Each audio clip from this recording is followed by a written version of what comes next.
Hey everyone, it's Anna, and I will be discussing this week's modules, beginning with the first question for our blog, which is how is the US-Mexico border shaped and framed by politics? Geographically speaking, post the US-Mexico war, in which obviously the US had more power to establish where the physical boundary will lie, politicians and policymakers had a heavy hand in deciding where the physical boundary will lie, whether it be the Nueces River or the Rio Grande River. Um, and another way in which politics frame the U.S.-Mexico border is culturally by depicting the border as a war zone and constantly developing policies or having this rhetoric of treating the border as a war zone where crime is often happening and the law is more ambiguous. Thus, this enables the creation of a myth or, the perception of the border as constantly being under crisis, whether that's true or not.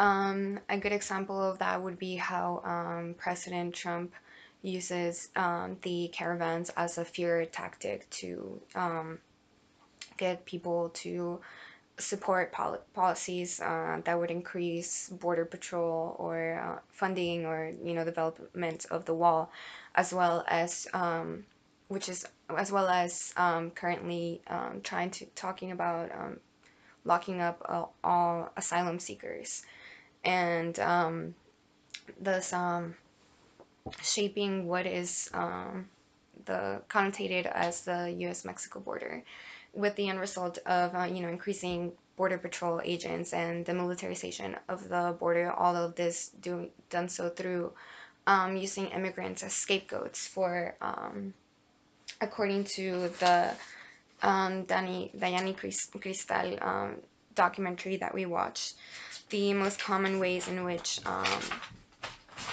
immigrants are scapegoated under three tenets, which is that they are criminals who broke American law by entering the United States unlawfully. They're also displacing Americans of their jobs, and lastly, are an extra burden or an welfare and things like that. And by creating fear mongering and all of that, politicians influence who can stay or who can cross the border. Moving on to the second question, which is what is a legal borderline and what are the ways that borders are strategically policed? From a legal standpoint, law defines natural borders and dictates the consequences of borders for individuals within their respective nations. Of course, there are differential results of what it means to live from one side of the border as opposed to the other. Um, Another further building on the legal definition of the borderland is that it's distinctly drawn, dividing the nations. But as we learned through Benedict Anderson's reading, nation and nationalism are often imagined or conceptualized to be imagined.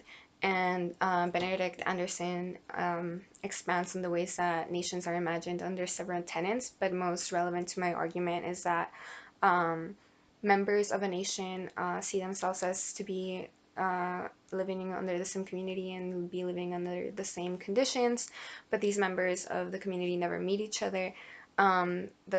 There's the assumption that because you belong to a nation, you owe more loyalty or you are more similar to those of who are in that nation as opposed to those who are just across the border but belong to a different nation.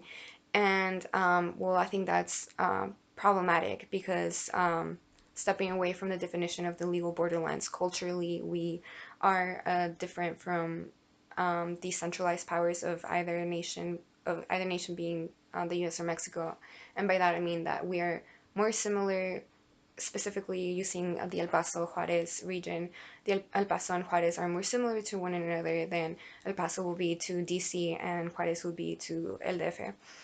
Um, and as such, as having like such a unique population here, I think that also rationalizes why we are policed the way that we are.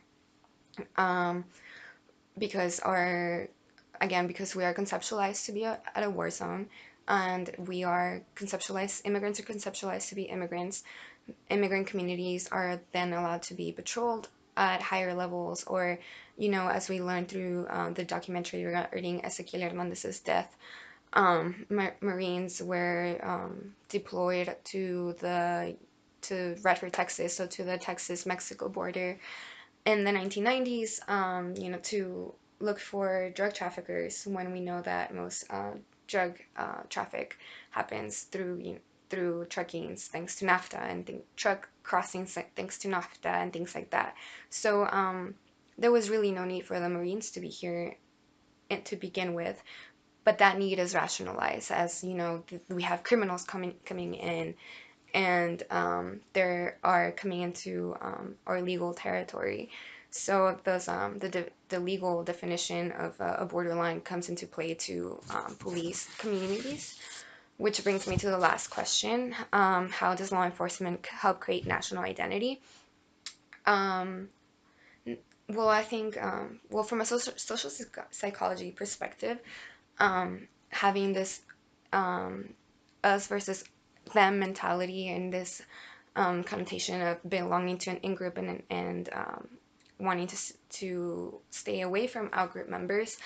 I think the Border Patrol Agency was developed to count to serve that psychological fear of us versus them, and as such, Border Patrol helps people feel like their national sovereignty is safe, that they're being, as we learned again from commentary that the Marines made through the Ezequiel Hernandez documentary, and when people call out the Marines, one of them for the incident, one of them reflected that, okay, well, I'm gonna let you take a deep breath, and that deep breath that you just took is thanks to me, because or thanks to a Marine out there, So law enforcement is highly is it's tied to who we are as a nation. We see them as protecting us, and and whether that may be true, but here at the border, I do not think that's the case. I think in this instance, law enforcement serves to classify and create a hierarchy of who is and isn't allowed, and who can become one of us. And as such, law enforcement is used as a tool for systematic violence. Okay, hope you guys enjoyed.